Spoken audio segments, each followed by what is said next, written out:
Soyez bénis. Ah, ben merci, hein, c'était... Alors, merci à l'équipe de louange, hein, naturellement. Il y avait une joie de pouvoir se réunir aujourd'hui. Puis je pense dans l'équipe de louange, la joie était là aussi, hein, de repartir ensemble. On a recommencé cette semaine. On était partis en vacances quelques semaines. On est allé en camping sur le bord du fleuve et ça a fait du bien. Ça fait du bien de juste tout arrêter, hein, et de se ressourcer. Où est-ce qu'il n'y a pas de signal d'Internet, de téléphone, c'est magnifique. Ça, c'est une bénédiction qu'il y a encore des ondes mortes quelque part dans notre patelin. Alors, aujourd'hui, on continue. Il n'y a pas d'école dimanche, vous savez, on a congé pour la saison de l'été. On va recommencer dans le mois de septembre. On va tout présenter ça avec ce qui relance, hein. On a parlé qu'il y a un cours le samedi 7 septembre, c'est le numéro 2. Il va y avoir aussi le lancement de l'année qui va débuter. Il y a une épluchette de blé d'Inde hot dog. On va tout parler de ces détails-là parce qu'on n'en a pas encore. Mais on le sait que ça va venir, hein? Il faut juste l'organiser. Alors, sur ça, à venir dans les prochaines semaines. Alors, je vais prendre aussi le temps pour saluer les visiteurs. Certains sont de passage pour le camp Patmos. Certains vont être pognés avec moi. Hein, puis, les larmes et lamentations vont venir. J'espère que non.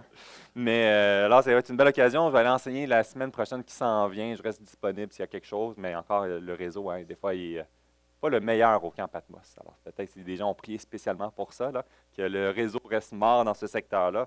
Mais donc, s'il y a quelque chose, on reste, hein, moi, Rénal, puis Pierre-Paul, on est en contact, puis on est disponible. On est aujourd'hui dans la continuité des psaumes, hein. Vous savez, l'une des missions que je me suis fixée, hein, à travers les psaumes, c'est quoi?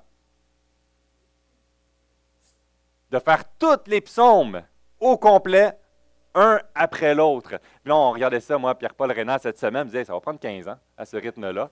Il dit, wow, ça va être un 15 ans magnifique, je l'espère. Et notre frère Frank, merci, hein, qui a apporté le psaume 116 dimanche passé. Et c'est pas votre psaume préféré, le psaume 116, hein? C'est dans les bons, hein? Il y a des moins bons, mais lui, c'est un bon. C'est le meilleur. Et je trouvais ça tellement intéressant, puis ça, tout se connecte finalement. On dirait que les psaumes, hein, on se connecte aussi, il y a des choses qui se retrouvent.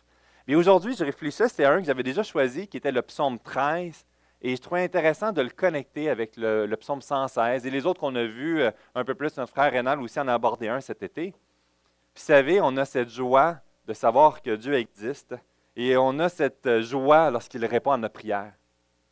Mais il va y avoir des moments que nous allons vivre où nous allons connaître des périodes de silence. Et Rénal a préparé le terrain dans le temps de l'adoration de la louange. Mais ce matin, à travers le psaume 13, j'aimerais qu'on puisse s'arrêter et réfléchir ensemble comment maintenir notre adoration à travers des temps de silence. Je ne sais pas si vous avez déjà connu ces temps-là. Sinon, ben, ça va venir. Je ne veux pas être un prophète de malheur, mais c'est une question de temps. Ça fait partie de notre relation avec Dieu. Ça fait partie de notre marche avec lui et de notre croissance. Le silence est quelque chose de très dérangeant et quelque chose qu'on ne veut pas vivre. On veut les choses tout de suite. Quand on est un enfant, hein, si vous avez déjà vu des bébés, tout de suite, on veut la chose et on va faire la crise qu'il faut pour réussir à l'avoir. Finalement, je regarde dans ma propre vie, puis j'ai encore cette même impatience dans certains volets de ma vie. Mon impatience reste là. Et les temps de silence viennent travailler mon cœur. On va lire ensemble le psaume 13 au complet, et on va le survoler ensemble, naturellement, avec 3 bons petits points à retenir. Le psaume 13 ici, qui nous dit « Ô chef des chantres, psaume de David, jusqu'à quand, Éternel, m'oublieras-tu sans cesse? Jusqu'à quand me cacheras-tu de ta face? Jusqu'à quand aurai-je des soucis dans mon âme? Et chaque jour des chagrins dans mon cœur?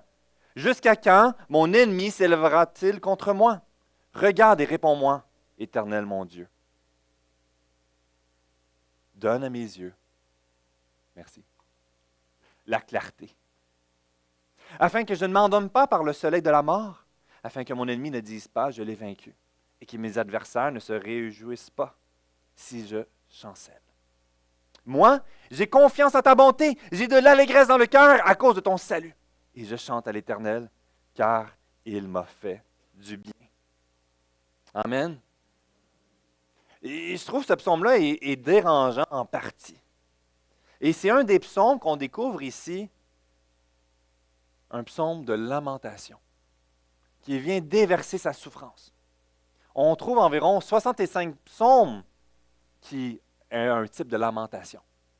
Peut-être qu'il y a une réalité que nous avons besoin de saisir et de nous l'approprier dans notre propre vie, dans nos propres découragements, dans les moments de souffrance.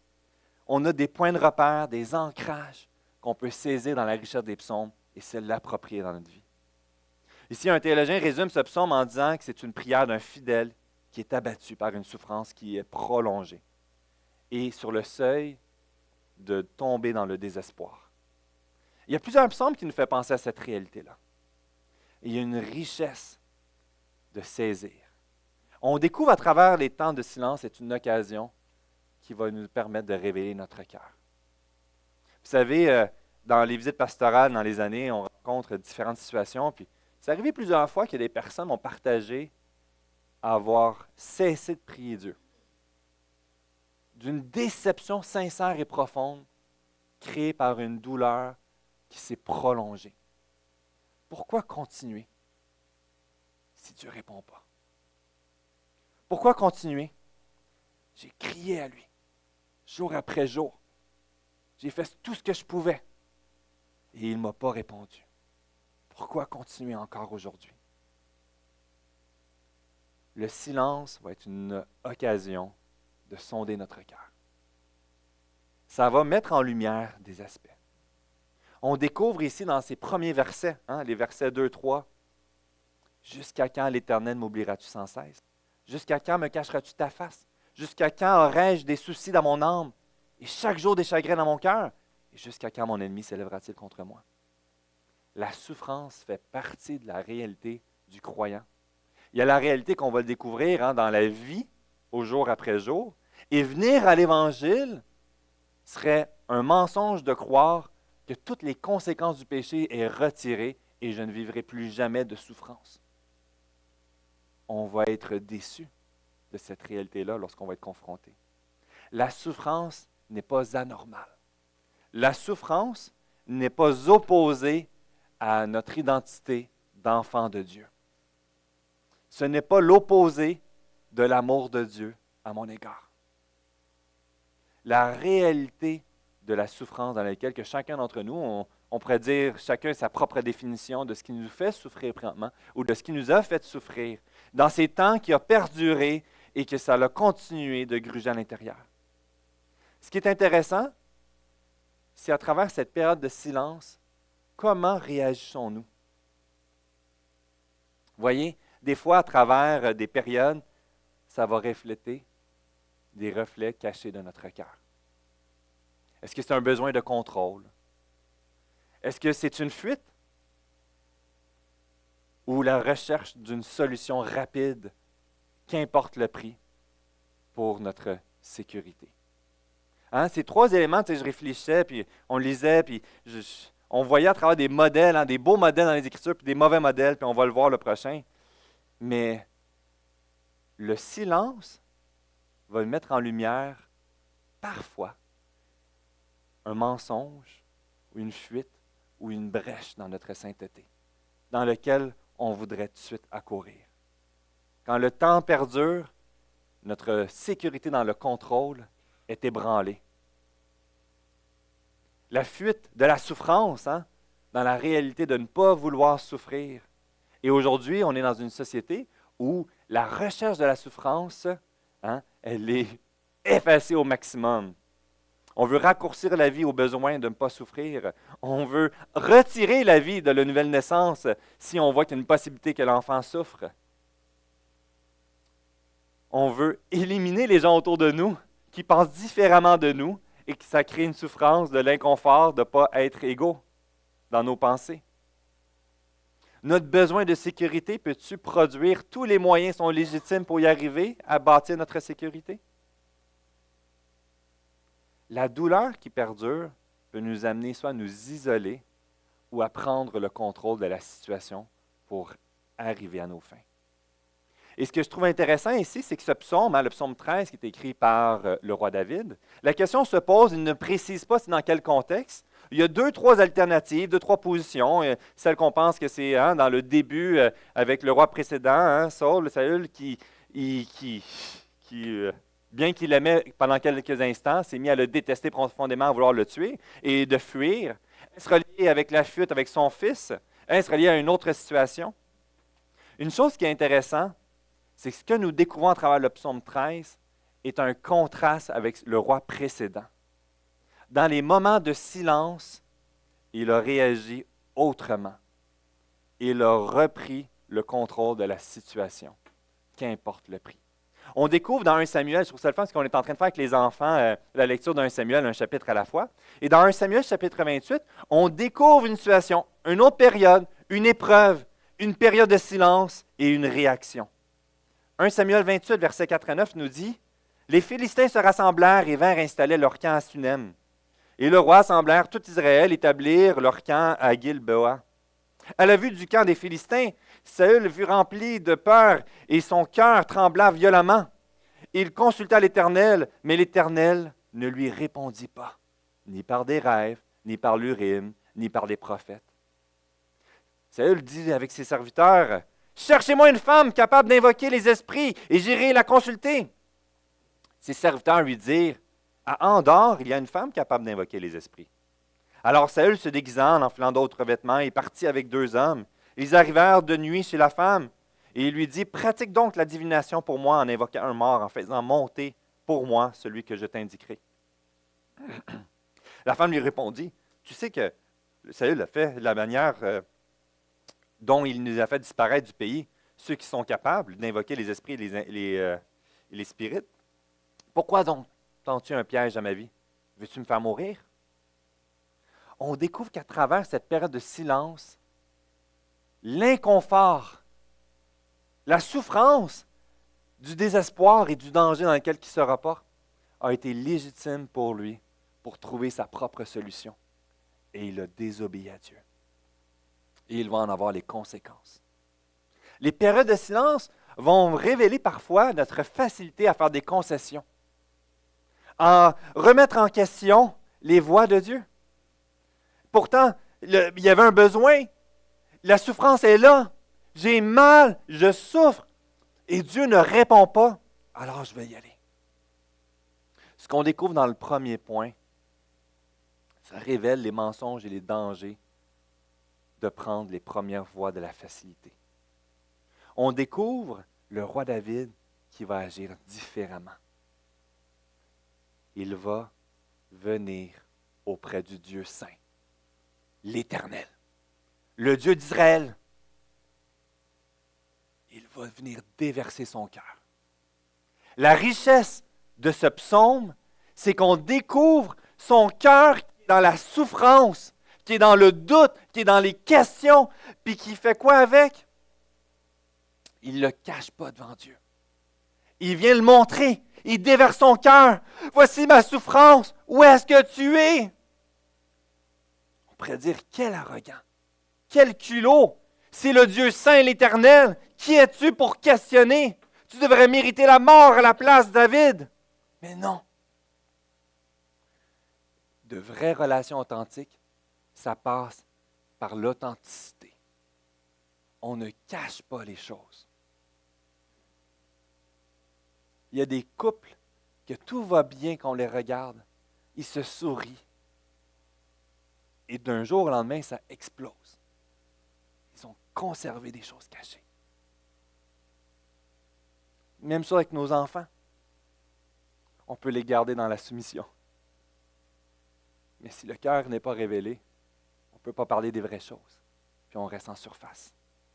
C'est la même chose le dimanche matin. On vient dimanche après dimanche, puis on peut dire « Hey, content de te voir, que Dieu te bénisse! » Puis dans ton cœur, tu peux vraiment être dans un autre état. Peut-être que tu détestes profondément cette personne-là.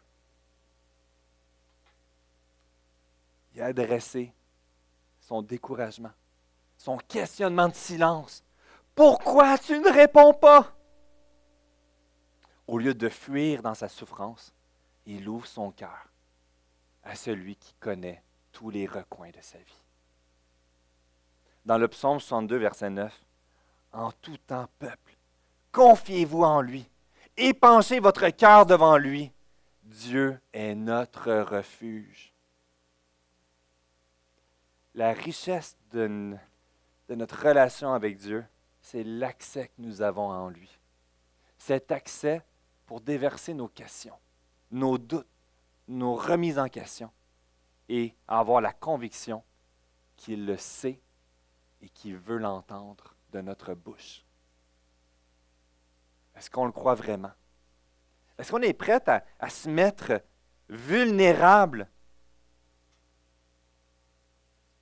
et fragile qu'à travers les années de vie chrétienne, toute la connaissance que j'ai encore des brèches dans ma vie et dans des périodes de silence. J'ai encore besoin d'élever ma voix, de déverser mon cœur et de chercher sagesse, réconfort, même si que ça perdure dans le temps. On découvre ici, dans cette richesse-là, que l'importance de venir vers Dieu. Mais pas juste de venir la première fois puis c'est terminé. De continuer de venir jour après jour. On a besoin de vivre quelque chose dans ces périodes-là. Puis l'un des éléments, c'est qu'à travers cette période de silence, de venir dans sa présence, afin de reconnecter notre tête et notre cœur ensemble, dans la présence de Dieu. Parce que quand on grandit dans la foi, on développe de la connaissance. On apprend des choses sur lui.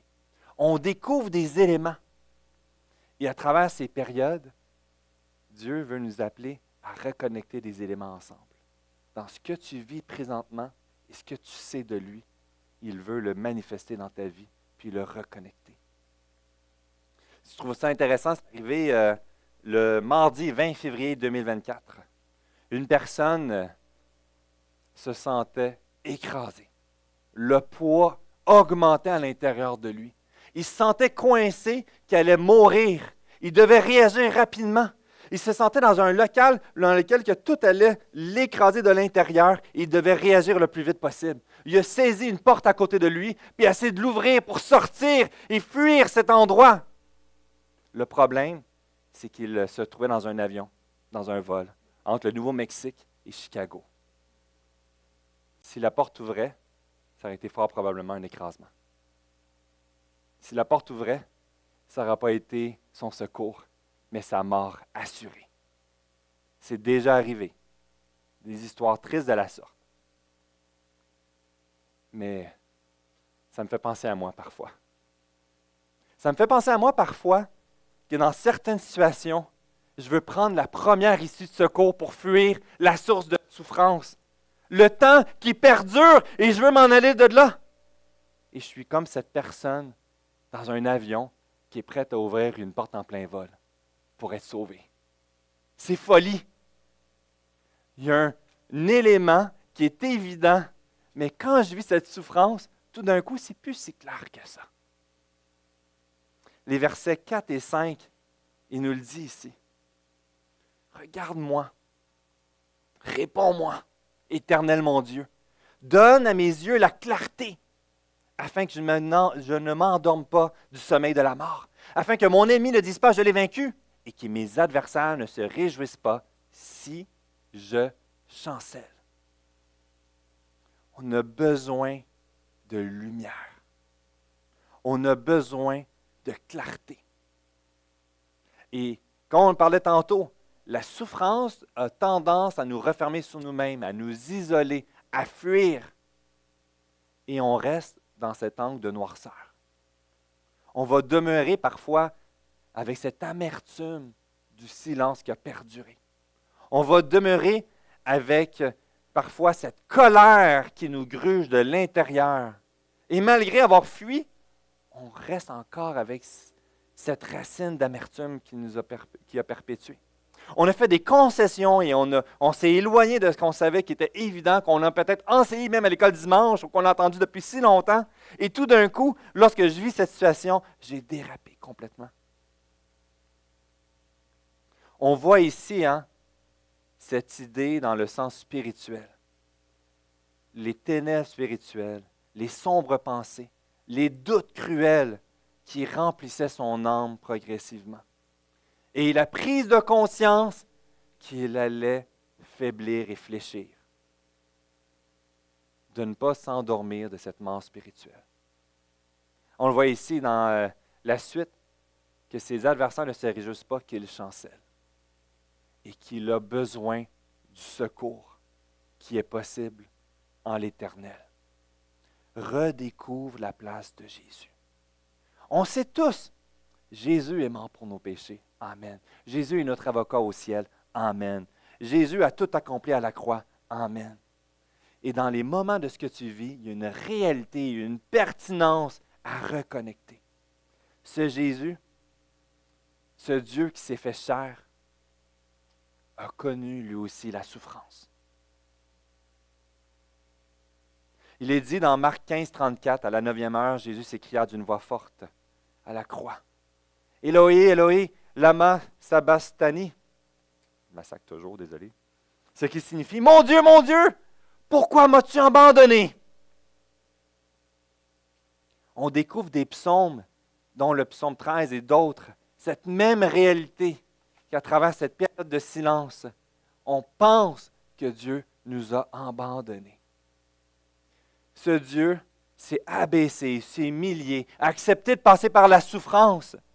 Et il te dit, je suis là. J'ai souffert à la croix. Ce n'est pas une indifférence de ce que tu vis. Il a passé par la souffrance. Ce Dieu te connaît.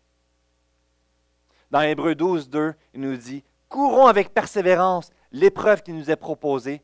Faisons-le en gardant les regards sur Jésus, qui fait naître la foi et qui mène à la perfection. » Il y a quelque chose qu'il veut faire dans ta vie.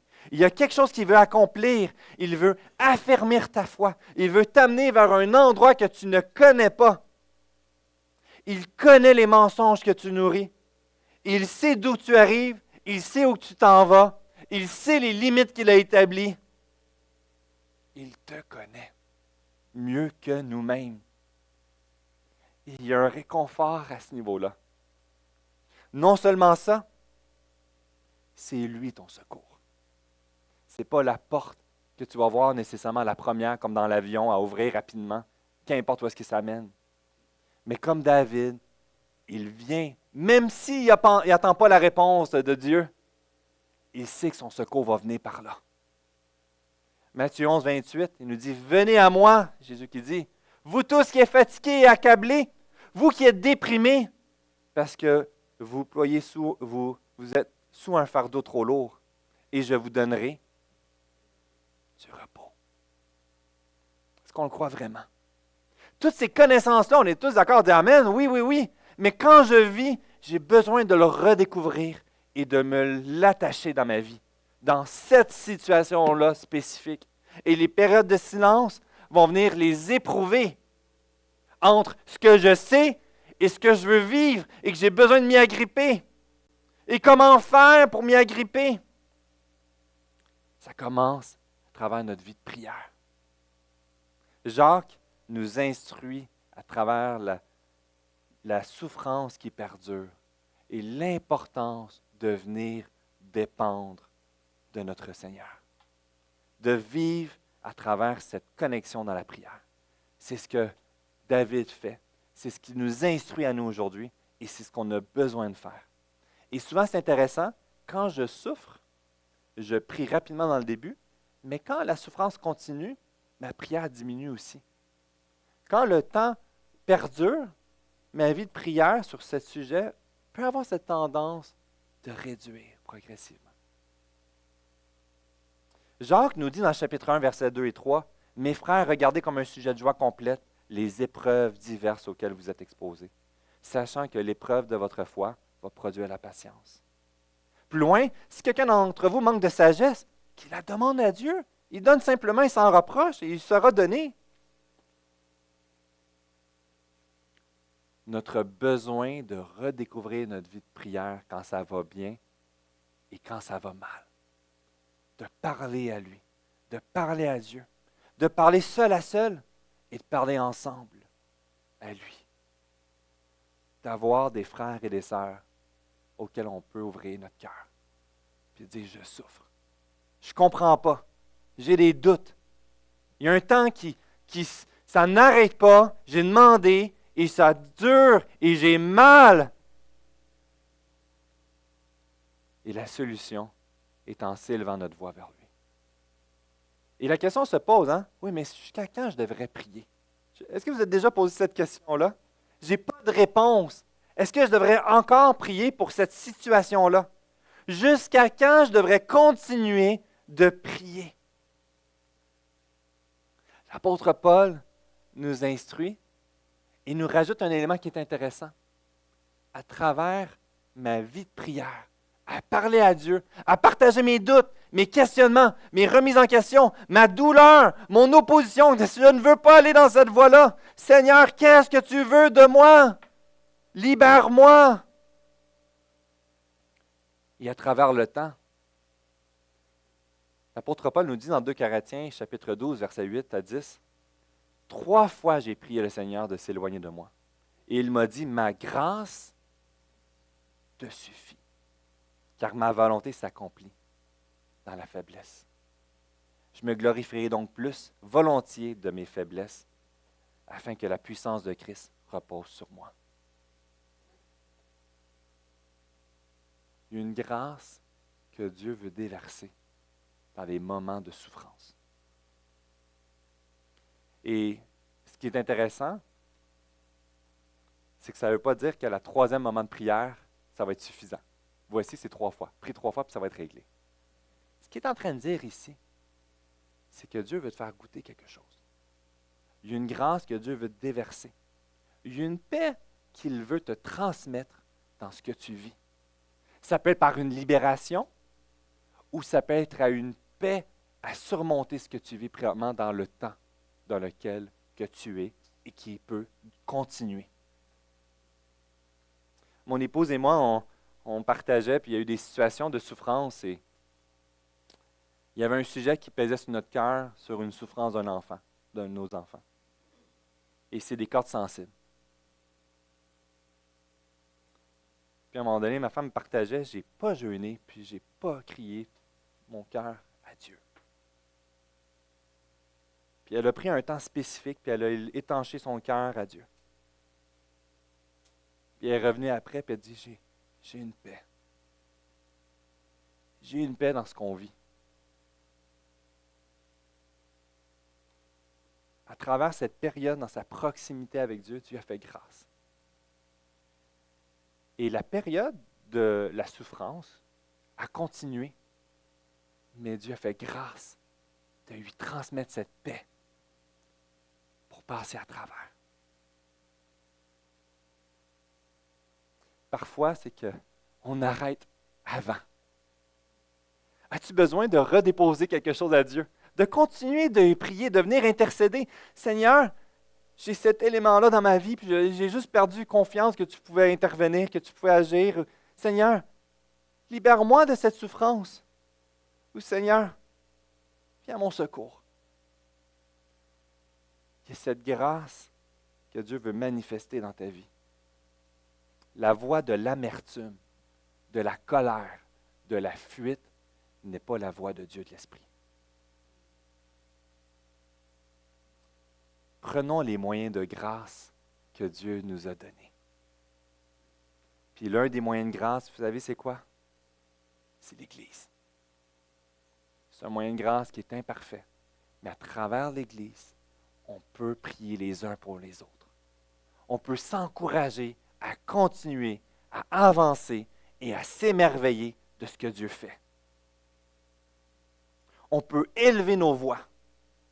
On peut conserver une façade hypocrite superficielle ou on peut approfondir notre émerveillement en reconnaissant nos limites, nos doutes, notre vulnérabilité.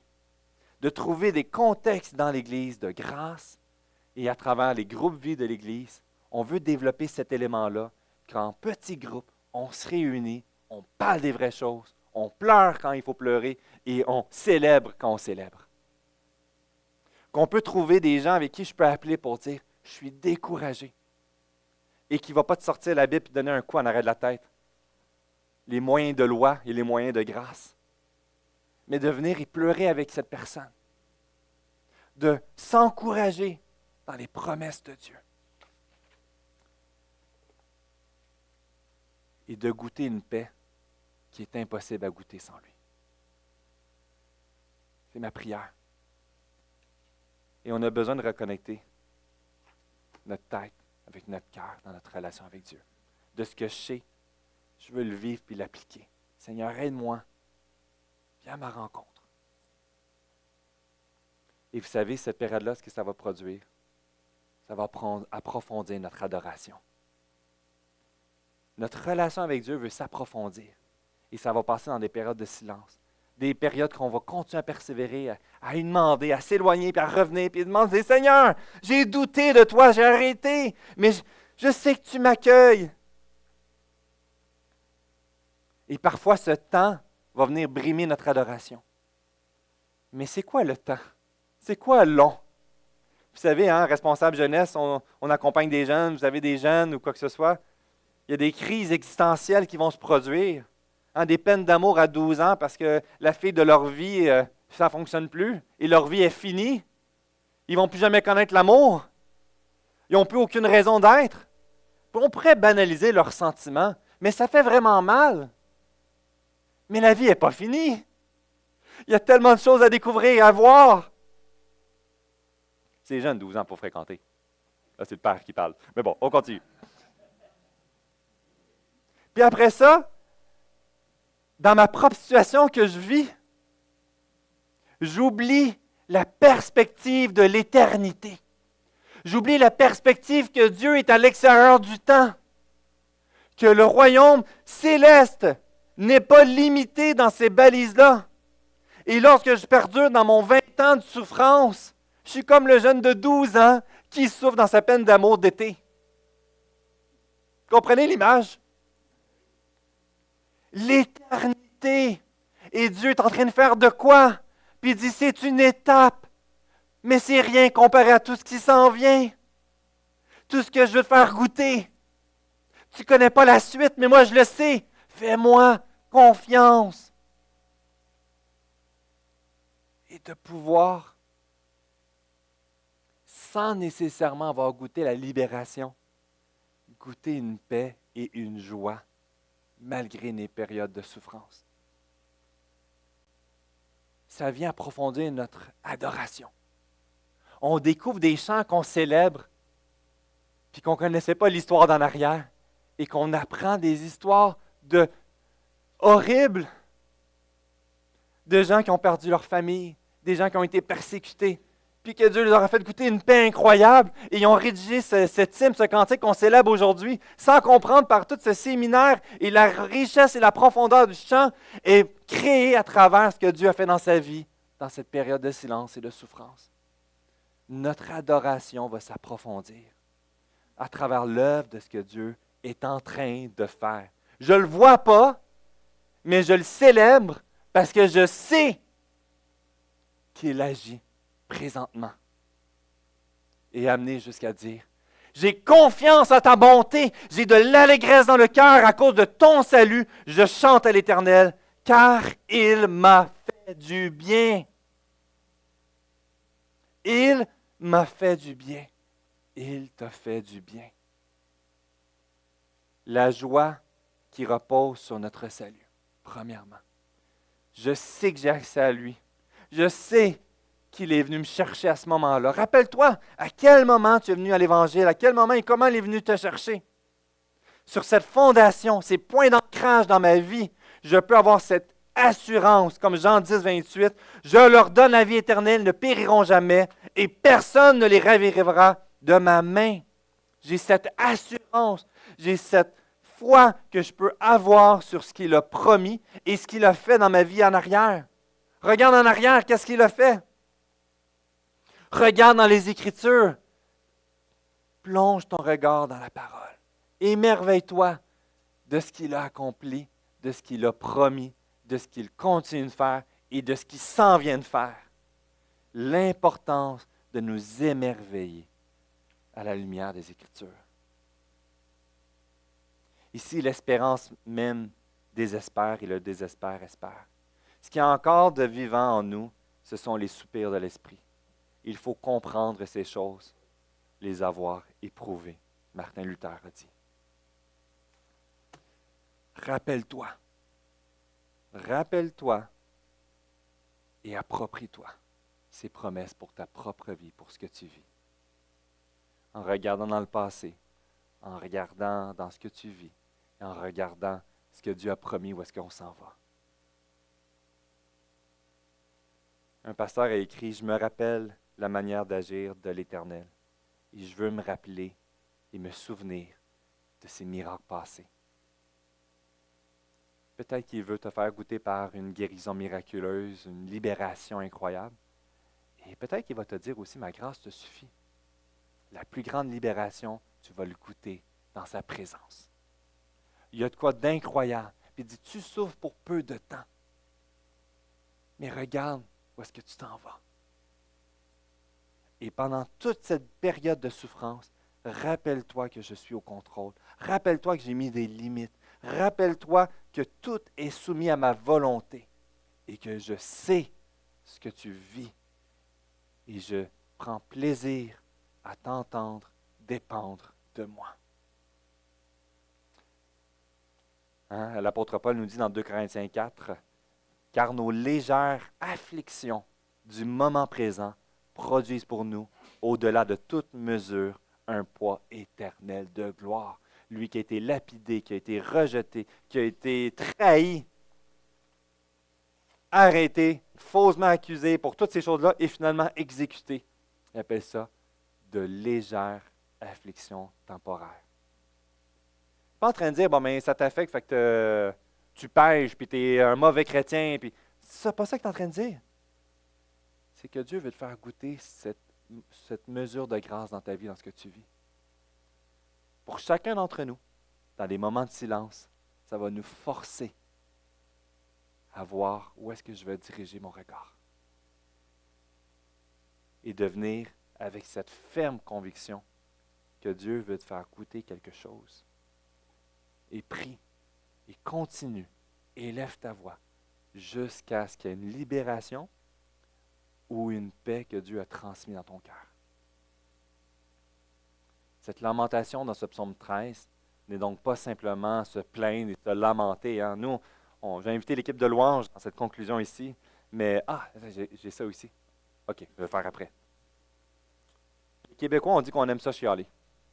On aime chialer pour la température. On aime chialer quand notre équipe de hockey ne gagne pas. On aime chialer quand notre parti politique n'est pas au pouvoir. On aime chialer quand il est au pouvoir. On aime chialer quand l'essence n'est pas chère. On aime chialer quand l'essence est chère. Non, quand l'essence n'est pas chère, on est content. Mais on aime chialer. Une lamentation ici, ce n'est pas juste d'élever pour développer, cultiver notre critique. Ce n'est pas non plus de juste cracher des réponses théologiques banales, des promesses sans comprendre ce que ça implique. C'est vraiment une expression que dans ta vie, il va y avoir des moments de découragement, de désespoir, d'angoisse et une véritable douleur. Et c'est de la prendre et la déposer au trône, devant le trône de notre roi souverain. Trouver l'espérance, le réconfort, en s'appropriant qui il est et ce qu'il veut faire. Jean Calvin nous a dit ici, quoique la grâce de Dieu lui fût cachée encore à ce moment-là, David le découvre par l'œil de la foi. C'est ma prière qu'on puisse découvrir à travers notre œil de la foi ce que Dieu est en train de faire et de ce qu'il veut accomplir dans notre vie. Levons-nous et prenons ce temps pour élever notre voix, célébrer ce Dieu saint. Il est vivant. Il sait ce que tu vis dans les moments de joie et de tristesse. Est-ce qu'on le croit vraiment? Est-ce que j'ai arrêté de prier et d'élever ma voix pour un sujet et que je n'ai pas cette paix? Venons dans sa présence, dans le roi des cieux. Louons-le.